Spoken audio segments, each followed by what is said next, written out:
Corey here with Crash and Burn Racing. Today we're going to be talking about how to soup your whoop. In this case, we're going to be taking the Eachine E010, which is a great little quad, super cheap, and we're going to be putting these aftermarket parts on it.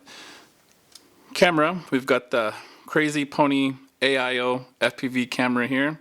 This one you can find on Amazon, and this body is what will come with it to mount. We've got super fast motors here. These are particularly the 18,300 kV motors.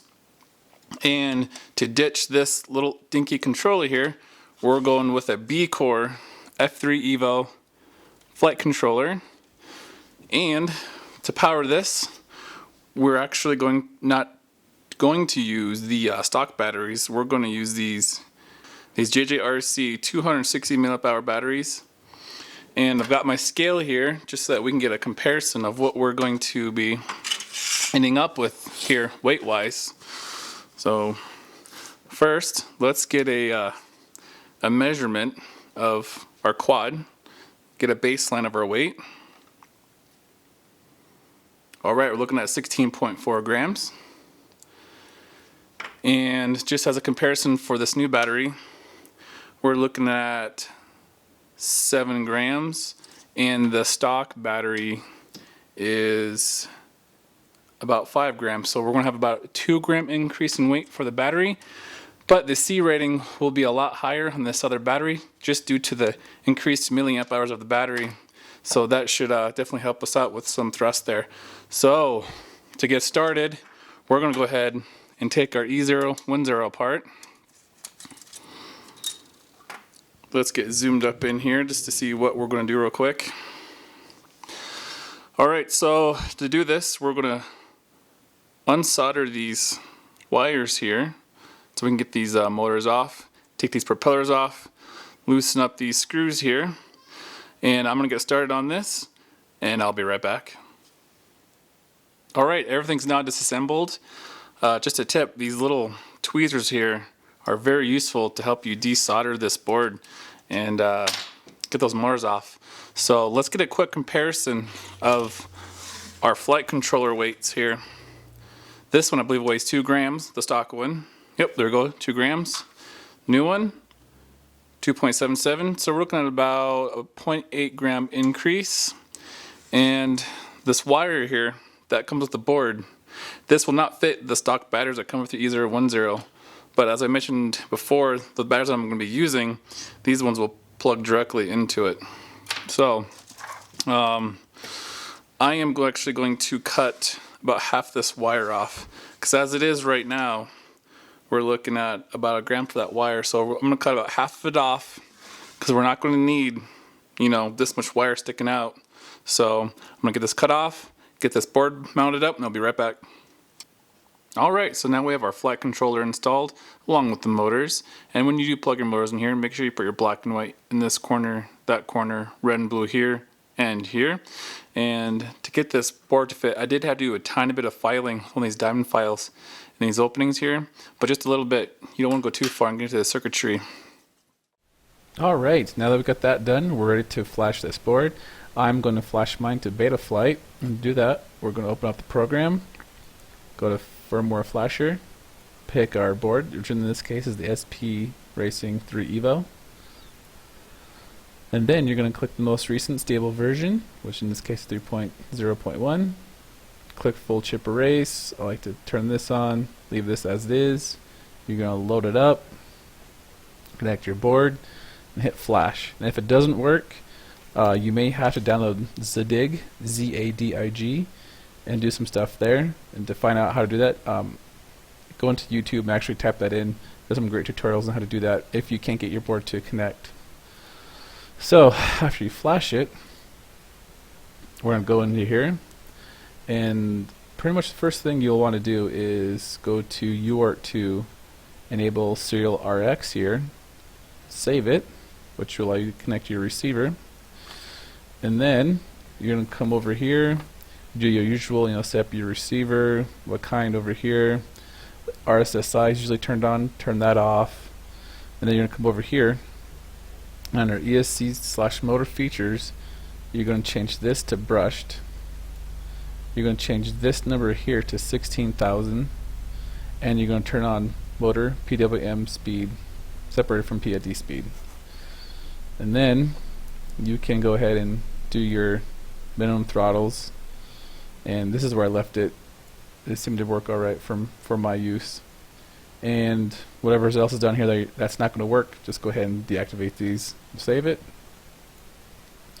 Now, before I did flash this, I went to clean flight, got the PIDs. Stock PIDs is actually 80, 80, 185. I just bumped down this to 75 just to see how it would work.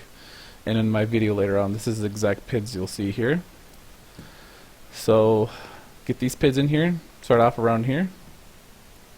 And on your receiver side, of course, if you're watching this, you're probably already kind of familiar with this, but make sure your channel map's appropriate for your receiver. But if you run DSM2, be prepared to have some issues here with your scaling.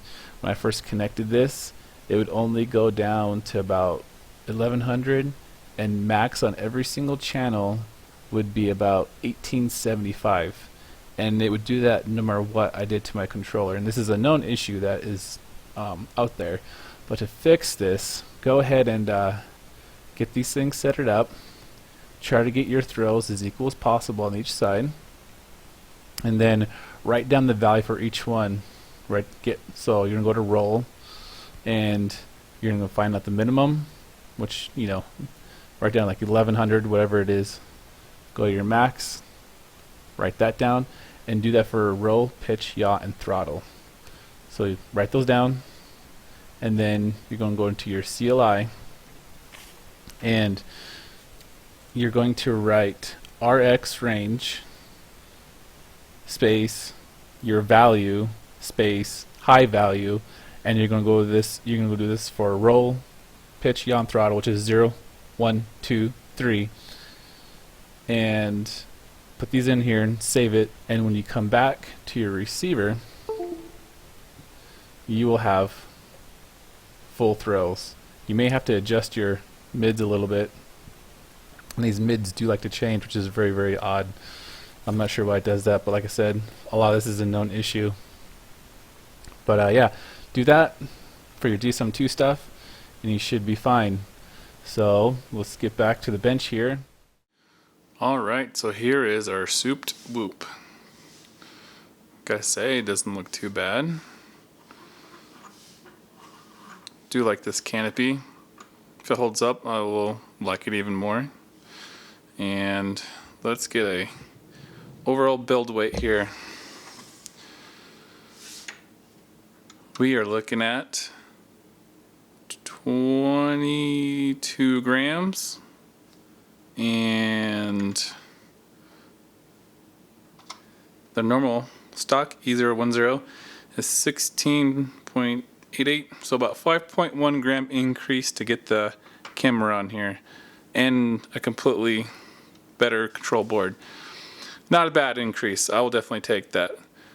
Tomorrow I got a race that I can go to in a gym. We got some little gates set up, so I'll be testing this out tomorrow, but you guys don't have to wait because you'll be seeing that right now. Here's some footage of how it flies. It did take me a while to get used to flying some of this size, but towards the end of the day, my flying was getting much smoother. The gates were a bit tricky. They're only about 60 inches wide, and trying to fly so close to the ground was a bit challenging. At first I was flying in rate or acro mode, but later tried horizon mode, and it made getting through the gates a lot easier.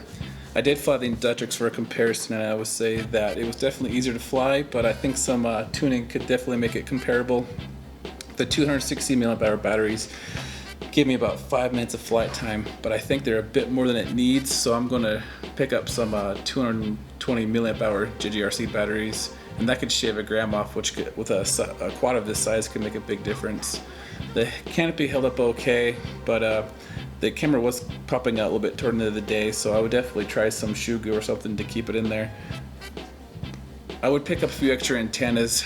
My zip tie definitely helped out, but it definitely wouldn't last forever. Overall, I'm very happy with this performance. If you're interested in souping your whoop, you can find links to all the parts I use in the video description below. And if you have any questions, please post in the comments and I'll answer them. If you like this video, consider subscribing. I do have some very interesting projects coming up, and thank you for watching.